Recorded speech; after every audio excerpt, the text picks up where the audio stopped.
Welcome back student. तो आज का हमारा नया टॉपिक है sectors of the Indian economy. तो इस चैप्टर में हम डिफरेंट जो सेक्टर्स हैं इंडियन इकोनॉमी के उसके बारे में स्टडी करेंगे और देखेंगे कि किस तरह से जो है एक देश जो है इकोनॉमिकली ग्रो करता है, कौन कौन से सेक्टर्स का स्पेशली हमारे देश में जो है एक इम्पोर्टेंट रोल है हमारी देश की जो इकोनॉमी है उसको डेवलप करने में, और ऐसे कौन कौन से सेक्टर्स हैं जिनको डेवलप किया जाने की ज़रूरत है ताकि ज़्यादा से ज़्यादा लोगों को रोज़गार भी मिल सके और जो देश है वो इकोनॉमिकली भी ग्रो कर सके। तो जैसा कि आप इन पिक्चर्स में देख पा रहे हैं कि लोग जो है बहुत सारी जो इकोनॉमिक एक्टिविटीज़ में इन्वॉल्व हैं, कुछ चीज़ों को प्रोड्यूस कर रहे हैं, कुछ सर्विसेज प्रोवाइड कर रहे हैं। तो जनरली हम जो है स्टार्ट करते हैं प्राइमरी सेक्टर को से। तो प्राइमरी सेक्टर एक ऐसा सेक्टर है जिसको एग्रीकल्चर सेक्टर भी कहा जाता है, क्योंकि इसमें जो नेचुरल प्रोडक्ट्स हैं उनकी प्रोडक्शन होती है, जैसे कि cotton, rice, beet, dairy products, milk. Similarly हम बात करते हैं मिनरल्स की, iron ore, cobalt, nickel, silver, इस तरह से बहुत सारे ऐसे और जो मिनरल्स हैं वो जो है एक्सट्रैक्ट किए जाते हैं। तो डेफिनेशन क्या हुई? So when we obtain products by harvesting natural products it is an activity of primary sector. Means जब नेचुरल प्रोडक्ट्स की हार्वेस्टिंग करके जो है प्रोडक्ट्स को जो है ऑब्टेन किया जाता है, तो इस एक्टिविटी को प्राइमरी सेक्टर या एग्रीकल्चर सेक्टर भी कहा जाता है। नेक्स्ट सेक्टर है सेकेंडरी सेक्टर। मीन्स एक ऐसा सेक्टर है जो कि प्राइमरी सेक्टर के ऊपर बेस्ड है। मीन्स जिसमें जो प्राइमरी सेक्टर से जो नेचुरल प्रोडक्ट्स प्राप्त होते हैं उनकी प्रोसेसिंग की जाती है। जैसे फ्लोर मिल में वीट की प्रोसेसिंग होती है, मीन्स जो गेहूँ है उसको पीस कर आटा तैयार किया जाता है। उसके बाद राइस मिल में राइस की जो प्रोसेसिंग होती है, शुगर मिल में जो शुगर केन है उसकी प्रोसेसिंग की जाती है। तो एक ऐसा सेक्टर जिसमें नेचुरल प्रोडक्ट्स की जो है प्रोसेसिंग की जाती है उसको सेकेंडरी सेक्टर कहा जाता है। जनरली सेक्टर को हम जो है इंडस्ट्री से जोड़ते हैं, इसलिए ये सारी एक्टिविटीज़ जो है इंडस्ट्रीज़ में होती हैं, इसी वजह से इस सेक्टर को इंडस्ट्रियल सेक्टर भी कहा जाता है। नेक्स्ट सेक्टर है टर्शरी सेक्टर। मीन्स एक ऐसा सेक्टर जो कि किसी गुड्स को प्रोड्यूस तो नहीं करता, लेकिन एक ऐसी सर्विसेज प्रोवाइड करता है जो कि प्राइमरी सेक्टर और सेकेंडरी सेक्टर के लिए बहुत ज़्यादा ज़रूरी मानी जाती है। फॉर एग्ज़ाम्पल ट्रांसपोर्टेशन एक ऐसी सर्विसेज टर्शरी सेक्टर के द्वारा प्रोवाइड की जाती है जिसमें एग्रीकल्चर प्रोड्यूस में जो प्राइमरी सेक्टर से जो एग्रीकल्चर प्रोडक्शन होती है उसको जो है ले जाने के लिए, एक जगह से दूसरी जगह पर ले जाने के लिए जो है ट्रांसपोर्टेशन की ज़रूरत पड़ती है। तो इस तरह से ये एक ऐसी सर्विसेज प्रोवाइड करता है जो कि एसेंशियल है प्राइमरी सेक्टर के लिए। नेक्स्ट है बैंकिंग।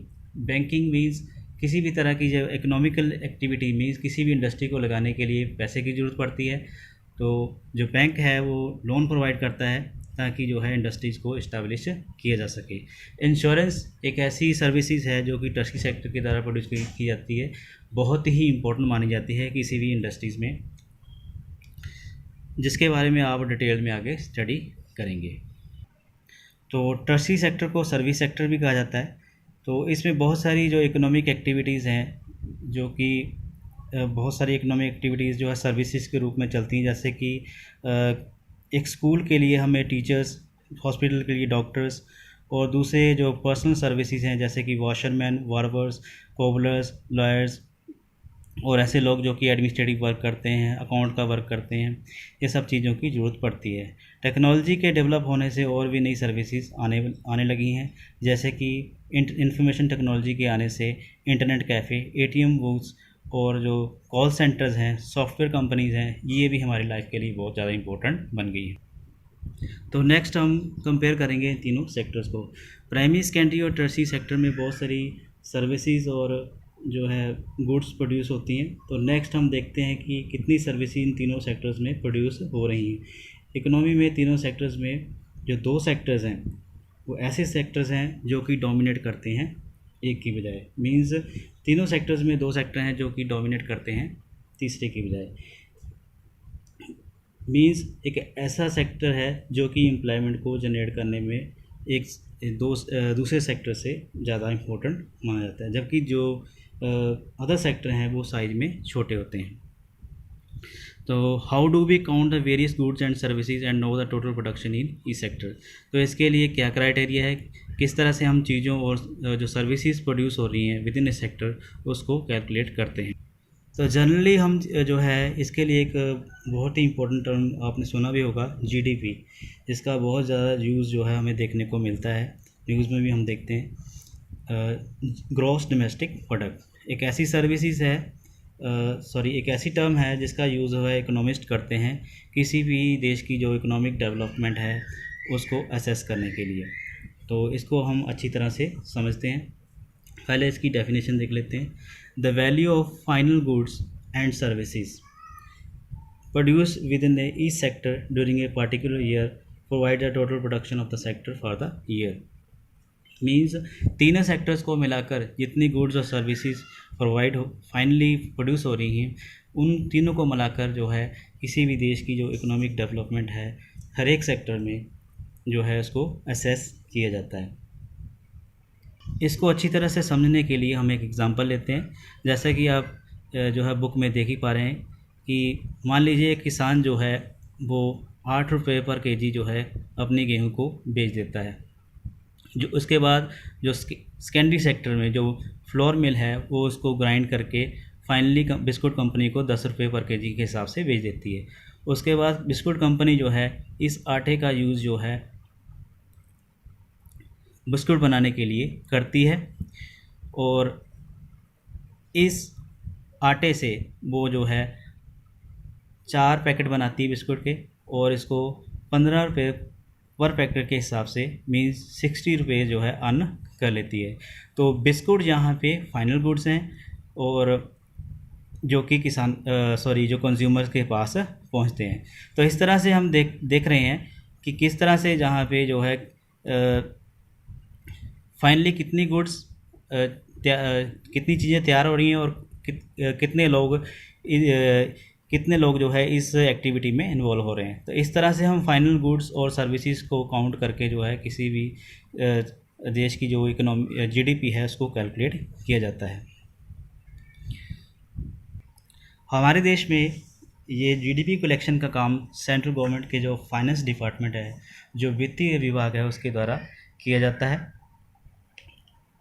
तो वेरियस गवर्नमेंट डिपार्टमेंट्स जो कि सभी स्टेट्स और यूनियन टेरिटरीज में मौजूद रहते हैं इस बड़े काम को करने का काम करते हैं। नेक्स्ट है historical changes in sector.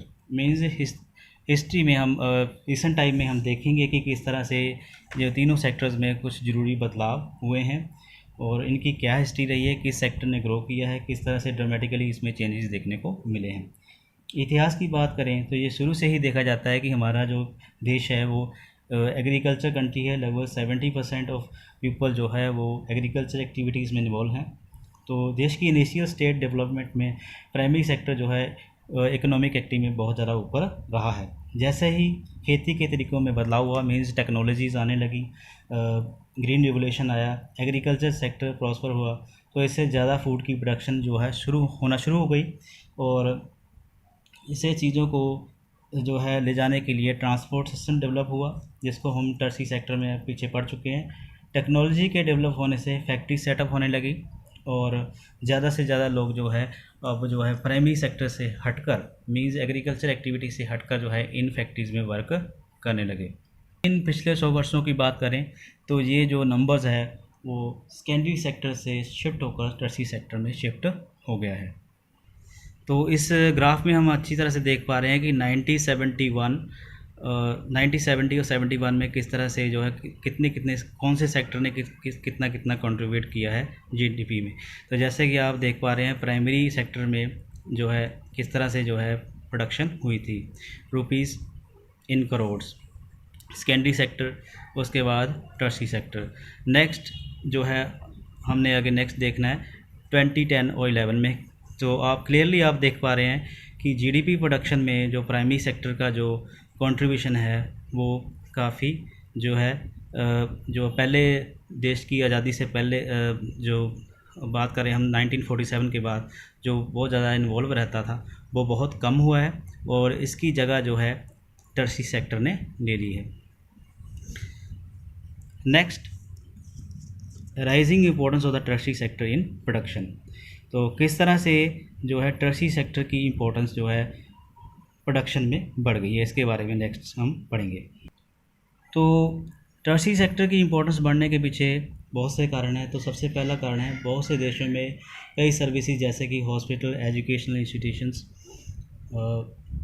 Post और Telegram services, police station, courts, village administrative offices, municipal corporation, defence, transport, banks, insurance companies आदि की जरूरत होती है। ये एक ऐसी बेसिक सर्विसेज हैं जो कि डेवलपिंग कंट्रीज़ में सरकार को इन सर्विसेज की जिम्मेवारी लेनी पड़ती है, इसलिए भी ये एक इम्पोर्टेंट सेक्टर बनता जा रहा है। नेक्स्ट है सेकंड, एग्रीकल्चर और इंडस्ट्रीज़ के डेवलप होने से ट्रांसपोर्ट, ट्रेड, स्टोरेज जैसी सर्विसेज ओरिजिनेट होती हैं। प्राइमरी और सेकेंडरी सेक्टर्स के डेवलप होने से इन सर्विसेज की डिमांड बढ़ती है। थर्ड, लोगों की आमदनी बढ़ने से बहुत सी सर्विसेज जैसे कि खाने, tourism, shopping, private hospital, private schools, professional training आदि की डिमांड बढ़ी है।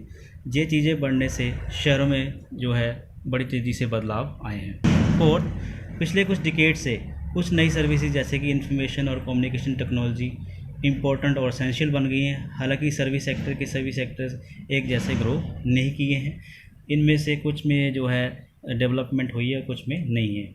एक तरफ ऐसी सर्विसेज है जिसमें हाईली स्किल्ड और एजुकेटेड वर्कर्स की ज़रूरत पड़ती है, ऐसे लोगों की कम ज़रूरत पड़ती है, जबकि और एजुकेटेड वर्कर्स की बजाय जो है ऐसे small shopkeepers, repair person, transport person आदि की ज़रूरत पड़ती है। इन लोगों को बड़ी मुश्किल से आमदनी हो पाती है क्योंकि इनके पास कोई दूसरा अल्टरनेटिव मौजूद नहीं है, इसलिए इस सेक्टर में लोगों को वर्क करना पड़ता है।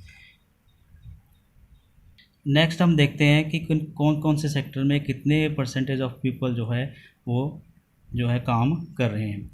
तो ग्राफ 2 में हम क्लियरली जहाँ पे देखेंगे कि कितने परसेंटेज ऑफ पीपल जो है how many type of numbers of percentage जो है वर्क जो है लोग डिफरेंट टाइप ऑफ सेक्टर्स में वर्क कर रहे हैं। तो आप डायरेक्टली यहाँ क्लियरली आप देख पा रहे हैं कि जो है प्राइमरी सेक्टर में सबसे पहले 1970-71 में बहुत सारे जो लोग थे वो प्राइमरी सेक्टर्स में इन्वॉल्व रहे हैं। उसके बाद जो है नंबर आता है टर्शरी सेक्टर का, नेक्स्ट आ जाता है सेकेंडरी सेक्टर का, और उसके बाद 2010-11 में प्राइमरी सेक्टर में जो है जो इसका जो शेयर था वो घट गया। उसके बाद जो है सेकेंडरी सेक्टर, उसके नेक्स्ट जो है हाई लेवल पे आ जाता है।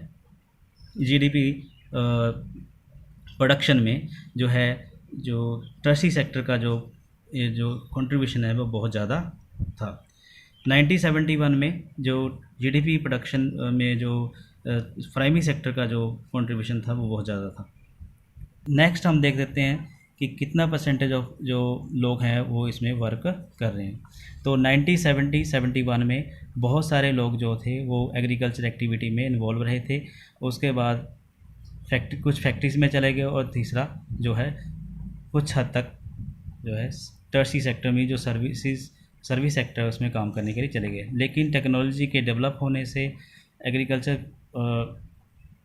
प्रोडक्शन के डेवलप होने के बावजूद भी बहुत सारे लोग हमारे देश में अभी भी ऐसे हैं जो कि एग्रीकल्चर एक्टिविटीज़ में इन्वॉल्व हैं।